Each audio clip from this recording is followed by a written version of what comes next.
તો રશિયામાં મંદીના ભણકારા વાગી રહ્યા છે। સામાન્ય નાગરિકોના ખિસ્સા પર વધુ ભાર મુકાયો છે મંદીના કારણ કે ભયંકર મંદી જોવા મળી રહી છે। ડુંગળી બટાકાના ભાવ 2.5 ગણા વધ્યા છે। જીવન જરૂરિયાતની જે વસ્તુઓ છે તેના ભાવ વધી રહ્યા છે।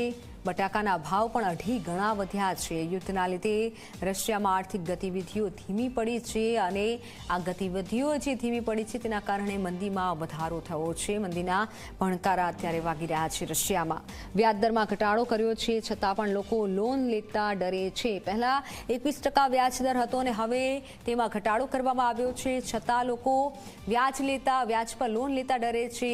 આર્થિક પ્રતિબંધોની માઠી અસર પશ્ચિમના દેશોએ લગાવેલા જે પ્રતિબંધો છે તેના કારણે પડી છે। રશિયાનો મોંઘવારી દર 9.8% પર પહોંચ્યો છે અને આ મોંઘવારી દર વધુ છે જેથી આગામી સમયમાં રશિયા માટે મુશ્કેલી ઊભી થઈ શકે છે। કુલ બજેટનો મોટો હિસ્સો સંરક્ષણ પાછળ ખર્ચ થાય છે।